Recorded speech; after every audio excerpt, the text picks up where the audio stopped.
Hello and welcome back to Crypto Saving Experts, where we talk about the latest cryptocurrency news and take a look at the markets so that we all know exactly what is happening. My name is Jess and we do these live streams every single weekday at 11 a.m. talking about the latest cryptocurrency news.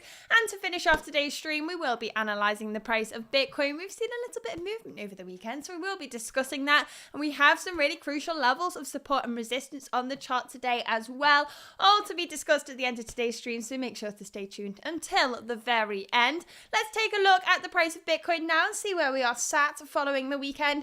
We have Bitcoin down 0.65% in the last 24 hours. I refreshed it all. My internet's been really playing up this morning, so let me know if there's any issues. It says that we have excellent connections though now, but let me know if it starts to drop out and I'll try and fix that today. We have Bitcoin at 26,846 and Ethereum at 1,817, so at 0.08% increase. So not much there within the last 24 hours, but we have seen some movement. We've seen some retest of level support and resistance over the weekend, and that is something that I will be discussing at the end of today's stream, so make sure to stay tuned till then. Let's take a look now at the price, not at the price of Bitcoin, at the cryptocurrency news. First of all, we have seen a ban on cryptocurrency and blockchain activities within Pakistan. Now, this is definitely something we need to talk about. Authorities have already been directed to start putting this ban in place. Now, they're looking to ban cryptocurrency services and websites within the region, which means that users within that region won't be able to access these websites that allow them to get into and out of cryptocurrency. We all know that blockchain is primarily decentralized, meaning you can't just block it in one jurisdiction. However, they can block the websites that allow people to use fiat on and off ramps and things like that. So they can make it incredibly difficult for people in Pakistan to get access to the technology of the blockchain. So they are citing reasons for this being the volatility, the risks involved, and regulatory concerns. So this is in Pakistan here, and this is looking to be a permanent change. So this is something they're saying won't change in the future. That's it. There's just a ban on the technology, and that is it. So this is a really interesting thing to come out right now, because we have seen a growth of users of cryptocurrency within Pakistan within recent years, and we are still seeing that continue to rise. But now this ban has been put in place. I imagine it will scare a lot of people in Pakistan away from the industry, but I imagine some people will be trying to get around these obstacles in their way of accessing the technology. But we will have to keep an eye on this news. It's very, very interesting. It will be interesting to see if any other regions start to follow suit, because this is something we commonly see. When one country takes a stance on cryptocurrencies, we see other countries sometimes start to mirror that as well. So this is something we need to watch out for. Let's take a look at the next article now and see what else is going on in the world of crypto. Next, we are talking about Coinbase. Let's make sure the stream is all set up correctly. We have Coinbase looking to expand into Europe. Now, we've seen Coinbase battling some problems with clarity around regulation in the US, and we've seen many other cryptocurrency companies struggle with that clarity as well. And we've now seen Coinbase starting to interact with Europe a little bit more. We've seen Coinbase's CEO Brian Armstrong have conversations with the government in the UK and praise the way that the UK actually regulate cryptocurrency when comparing it to how the US regulate cryptocurrency. And we have now seen that Coinbase has pivoted to Europe with expansion of its subscription services to the UK, Ireland, and Germany. So Coinbase One is a subscription service offered by Coinbase, which is $30 a month, and it gives users access to 0% trading fees on Coinbase. Now, this excludes Coinbase Pro and Coinbase Prime and Advanced Trade. However, it also gives them access to a help desk, and it gives them access to assistance in filing their crypto taxes. So US members receive a pre-filled tax form 8949 that automatically organizes crypto transactions and can be filed directly via online tax filing services or accountants. That sounds like a really useful service, to be honest. And $30 a month is pretty cheap for that, especially if you're trading quite a lot. 0% transaction fees can actually make a big difference there. And so This service is looking to be expanded around Europe and being offered in different jurisdictions, but also seeing this being expanded and introduced into 31 other European countries in the future as well. Or that is what they're planning to do. So Coinbase have really started to pivot their interests from the US into other regions, specifically Europe right now. So we do need to keep an eye on that. It's pretty exciting news there. Let's take a look at the next one we have here. We have Bitcoin's correlation with the NASDAQ and the S&P 500 declines as $27,000 becomes a resistance. Now, we will talk about this one at the end of today's stream, so make sure to stay tuned for that. When we go through the price of Bitcoin, we'll be looking through that article as well. And it's a really important thing to look at, the correlation between Bitcoin and the stock market. But we'll get to that. Let's take a look at this next article here. We have Mesh Security, a new security model to protect Cosmos ecosystem. So let's take a look at this one. The Cosmos ecosystem's most prominent decentralized finance network, Osmosis, is leading the way for creating a new cross-chain security model called Mesh Security. And the model aims to combine staked assets from 2 or more blockchains, making the Cosmos environment more secure against security breaches or validator staking takeovers. So this is a really interesting piece of kit that can help provide a little bit more security for the Cosmos Hub. If you are interested in that, make sure to go to CryptoSavingExpert.com, the best cryptocurrency news website out there. You get the latest cryptocurrency news 24/7. We have writers working all around the clock to make sure we can provide you with up-to-date news on the industry. If you are new to the Crypto Saving Expert website, make sure to go over and sign up completely for free, and you get access to the latest cryptocurrency courses as well. Let's take a look at this next article here. So Ledger's co-founder says controversy on its recovery service is PR failure, not technical. So Ledger are a hardware wallet provider, and they announced last week that they were going to create a Ledger Recover service, and this essentially meant that users could store their recovery phrase online. Now, this is what a lot of people buy hardware wallets to avoid. We also would need to connect our recovery phrase to a form of ID, and we have also seen from somebody within the Ledger team on their response forum saying that using the Ledger Recover service could mean that your funds could get seized from the local authorities if they deem fit.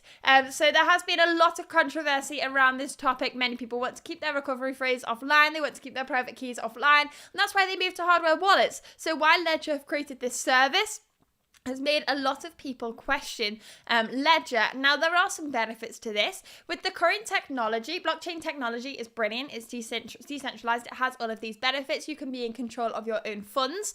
But some of those benefits are seen as drawdowns to some users. So some people look at the cryptocurrency industry and they say, I don't want to be responsible for all of my funds in that way. I don't want to be in complete control with just these 12 words. But if I lose those 12 words, I don't want that to be my only way of accessing my funds. And that is seen as a benefit by many different people, but for new people into the space, that can sometimes be seen as a problem. And so Ledger are trying to appeal to all of these different audiences and saying, look, if you want that extra protection, if you want us to store your recovery phrase as well, we can do. So they're trying to appeal to all of these different audiences, but when they've done so, they've received a huge amount of criticism from the original crowd that want to be in control of their own funds completely. But at the end of the day, maybe this is something we need to help drive adoption of the cryptocurrency industry.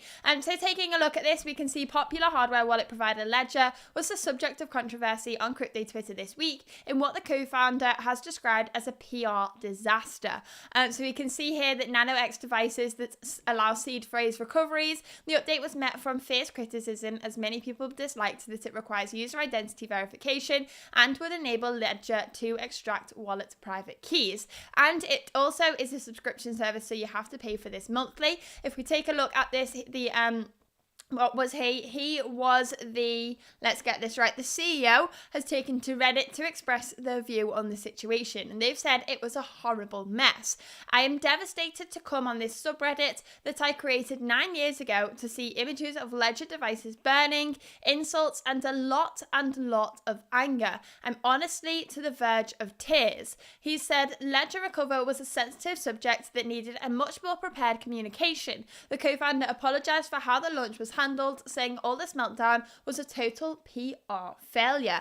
So to me, all this meltdown was a total PR failure, but absolutely not a technical one. So the former CEO recounted that Ledger was never a trustless solution. Some amount of trust must be placed into Ledger to use their product. And Ledger Recover is one case where users must need to trust Ledger to provide them with a firmware doing exactly what it's supposed to be doing. If you don't trust Ledger, meaning you treat your hardware manufacturer as an adversary, that can't work at all.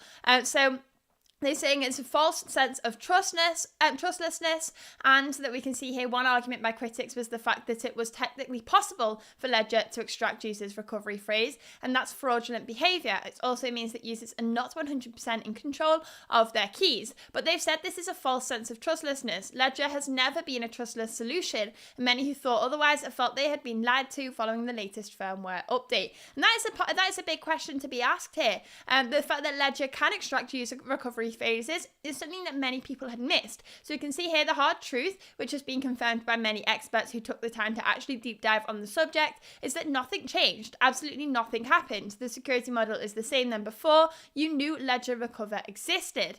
So this is what we're talking about here. It's a very interesting debate to be had here because, as I said, it may help bring new people into the space. Not everybody is on board with the idea of having 12 words that has complete control over your keys. If you lose those 12 words, you lose a huge amount of money. And that is something that is acting as a barrier for people to enter the cryptocurrency space, in my opinion. So if you are asking yourself about the safety around different hardware wallets, make sure to go to cryptosavingexpert.com. And if you go to our news section, I've made the screen far too big for this to all work. If we go to hardware, if we search here hardware wallets, and we did do a comparison on hardware wallets last week. This is called the 5 of the best hardware wallets available right now, and we rank them all and talk about all of the different benefits, specifically this Engrave one here. This article has been written alongside the advice from that Martini guy as well. He's been involved in the creation of this article and the ranking of these products. So if you are interested in his opinion, make sure to go to cryptosavingexpert.com. I will even drop the link for that article in the chat there as well. Also, while we are here, please don't forget to like and subscribe and hit the bell notification button so you don't miss the latest cryptocurrency news. We do these live streams every single weekday at 11 a.m. talking about what's going on in the markets and talking about the price of Bitcoin as well. At the end of today's stream, we will be analysing the price of Bitcoin, and we will be looking at the correlation between the Bitcoin price and the NASDAQ as well. And that's a really important correlation that we should be keeping our eye on. Let's take a look at the next article here anyway. So Hashkey taps into Hong Kong presence to raise funds at $1 billion valuation. So Hong Kong has been increasingly being seen more and more in the media for cryptocurrencies. It's looking like it was on a mission to become a cryptocurrency hotspot, and they are really excelling on that mission. A lot of cryptocurrency companies are looking at Hong Kong as a brilliant way to thrive. We can see here now that companies are looking to raise funds in the region as it is becoming a hotspot. So it's an interesting conversation there. If you want to hear more about this particular valuation, make sure to go to cryptosavingexpert.com. But let's move on to the next one. We have seen Arbitrum Dex Swap Room have a rug pull and drained $3 million in liquidity. So a rug pull is when the initial investors sell all their tokens and basically dump it to zero. We can see here on the Crypto Saving Expert website, the price is basically zero at this point in time. So there's been a rug pull on that platform, unfortunately. If you are an investor or you want to know more about that, make sure to go to the website. But let's skim over this one for now. We have Ripple, Alipay, Visa and MasterCard to participate in Hong Kong's CBDC pilot. So Hong Kong will pilot its EHKD in collaboration with 16 financial payment and technology firms. Now, we've seen Ripple get really involved with CBDCs over the years, and they are increasingly getting involved. We can see here that Hong Kong's monetary authority has said the pilots will take deep dives into potential use cases in 6 categories, including full-fledged payments, programmable payments, offline payments, tokenized deposits, settlement of Web3 transactions, and settlement of tokenized assets. And the Hong Kong regulator added that it had selected 16 financial payment and technology firms to participate in the CBDC pilot. So the Hong Kong, what was it called? Monetary Monetary Authority have also plans to establish a CBDC expert group. So they're really trying to push with the CBDCs within the jurisdiction at the moment. And we can see here, obviously, a couple of weeks ago, we did announce that Ripple rolls out a CBDC platform. So we've seen this within the last couple of weeks. We have reported on this earlier on a couple of weeks ago here on the stream. And the Ripple CBDC platform utilizes the XRP ledger to provide a frictionless end-to-end solution for central banks, governments, and financial institutions to issue their own central bank digital currency. So Ripple are still moving forwards, and I believe that this is an insight that they are hoping to continue. It'd be interesting to see what happens with Ripple within the next year. I feel like we're getting to get some major news out of that lawsuit with the SEC within this year, so I'm keeping a close eye on that, but they are still continuing to push forward, and we can see here they are still involved with big projects like the Hong Kong CBDC. Let's take a look at the next article here and see what else is going on. So MultiversX Layer 1 to be integrated into the Opera browser. So Opera has integrated the MultiversX Layer 1. So MultiversX is what used to be called Elrond, EGLD. So MultiversX non-fungible tokens, NFTs, and decentralized applications will be available in browser. So the Opera has integrated this layer 1 ecosystem into their browser to pave the way for the Web3 evolution. So big news here for Elrond. Let's see how what's the new ticker? Is the ticker still EGLD? I feel like it may have changed along with the name, but we can try and see how this goes. EGLD, I know that a lot of people at Crypto Saving Expert are a big fan of Elrond, or MultiversX, should we say. I'm personally not a big investor in the project, but it is a big project that we should look at. As I said, my internet is really playing up today. I'm surprised the stream is running as smoothly as expected. If someone can let me know if Elrond has seen a big rise in the last couple of hours, I would really appreciate that. I'd be interested to know. We don't have a screenshot of that in the article there, so let me know what the price is right now. I don't want to load too many things up on my computer because I don't want to slow down the stream quality. But we can see here, let's move on to the next article. US Democratic presidential candidate to accept campaign donations in Bitcoin. So Robert Kennedy is a crypto advocate who opposes the harsh attitude of the US towards the nascent industry, and he's accepting donations in Bitcoin. So we have seen a lot of debate in the US over how we can regulate cryptocurrencies and how we can move the industry forward within the jurisdiction. There's a lot of debate to be had there, but one Democratic presidential candidate is choosing to accept donations in Bitcoin. Let's take a look at the next article here. Instagram is allegedly planning to launch an app to compete with Twitter. So Meta's Instagram is reportedly working on releasing a text-based app to rival Twitter, and celebrities and influencers are secretly testing the app. So this will be a really interesting one. I'd be really interested to get on board this as soon as possible. So Instagram is reportedly working on a text-based application to compete with the popular social media platform Twitter. Now, Meta have applications that rival other applications. So we have Facebook now have short form content, Instagram have Reels, and that's trying to compete with TikTok. We also see Instagram and Facebook trying to compete with stories. We've seen Facebook and Instagram try and compete with all of the different other social media platforms out there. But one thing that they are missing would be Twitter. You could argue that Facebook is close to Twitter, but Facebook has a completely different demographic. So they're trying to allegedly trying to build this text-based app for conversations. I would be really interested to see how this plays out. As a social media content creator, it's pretty good to get onto new platforms early. So if you're a content creator out there and you're trying to build an audience, getting onto a new platform when it's just started gives you a massive head start on that platform. So that is why I would be jumping onto it. Not that I'm a massive fan of social media, but if you're wanting to build content, brilliant way to do so. Let's take a look at the next article here. I feel like that's niche advice. I'm not sure how many of you are content creators here listening to the channel. Apple prohibits its employees from using ChatGPT for fear of data leaks. Now, ChatGPT is obviously the big AI tool that has been creating a huge amount of news and in the last couple of months. It was launched at the end of last year, I believe, for the public. Was it the end of last year? Don't quote me on that one. And there's been fears around the tool ever since. So Italy actually banned it for a short period of time over security concerns, but it's now been unbanned within Italy, I believe. And we are now seeing Apple prohibits its users from using it from fear of data leaks there as well. So there's a leak of confidential data is what they are afraid of. So popular hardware and software company Apple has banned its employees from using OpenAI's ChatGPT, and Apple has also prohibited using Microsoft's GitHub's Pilot, which automates software programming. According to a Wall Street Journal report citing people familiar with the matter, Apple is concerned that using ChatGPT and other AI-powered software by its staff could unintentionally leak confidential data. Such AI-powered platforms rely on users inputting data which is then processed and sent back. And Apple's concerns are that the data provided by its employees to the AI platforms could be proprietary and sensitive.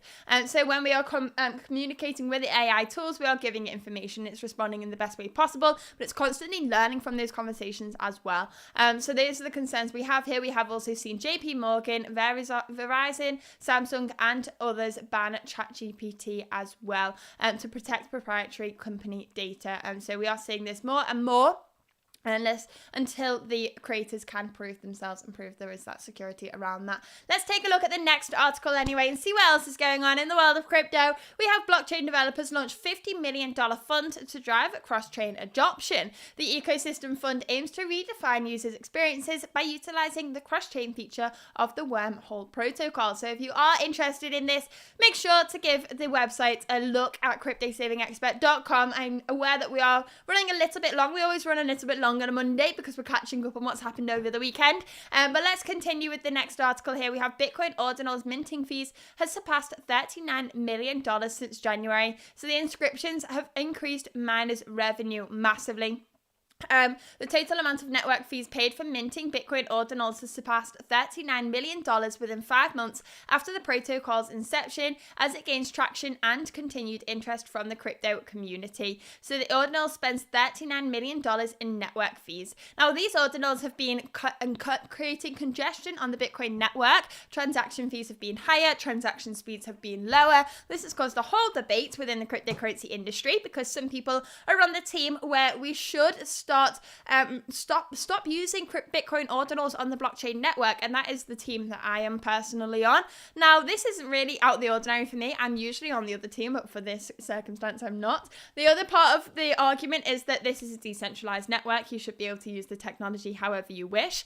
If we censor blockchain ordinals on the network, that's creating some control on a decentralized network, and that's what we don't want. However, I don't believe that Bitcoin should be used in this way. Bitcoin is a peer-to-peer payment system, and causing congestion on a network can really stifle the amount of growth we can see, and it may slow down adoption of the technology if we start to create problems like this, and we're just causing these problems on ourselves within the cryptocurrency industry. We're all on the same mission here at the cryptocurrency industry, but there's so many debates to be had here, and we seem to sometimes be fighting in the wrong direction. But let's take a look at the next article here. So an EIP for Ethereum to generate revenue for smart contract developers. So this is EIP 6969, and this is a smart contract developers face several obstacles when trying to monetize their codes. The EIP 6969 proposal aims to generate more value for developers, which could, as a side effect, attract more developers to the blockchain ecosystem. Now, this is true.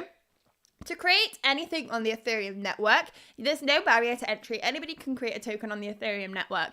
Now, that is a brilliant thing. That is something that we don't necessarily see with other blockchains. Other blockchains have a barrier to entry, but with that lack of barrier to entry, it means anyone can develop anything, and there's no real incentives for people to do so. Now, there's a benefit for anybody being able to create anything on the Ethereum network, because that lack of barrier to entry means more people can get involved in development and learn a bit more and create small projects and work their way up. But the other problem is we have so many trash coins on Ethereum right now. But we are now seeing more incentives for developers to start building on the network. It may incentivize people to build completely useless projects on the network. If they do. So we can see the incentives being built for developers. If you are a developer and you're interested in that, make sure to check out that article. But let's take a look at the next one now. Before we take a look at the price of Bitcoin and analyze the chart, Bitcoin's correlation with the Nasdaq and the S&P 500 has declined as $27,000 is being used as as a level of resistance. We will be looking at that in the chart in just a second. So Bitcoin's correlation with the S&P 500 and the Nasdaq has dropped as Bitcoin's value hovers around 27k, and the two stocks indices have slowly gained value as Bitcoin struggles to regain its bullish momentum. So we can see here, this dark level is the price of gold. We've got the S&P 500. Sorry, this is the correlation to Bitcoin.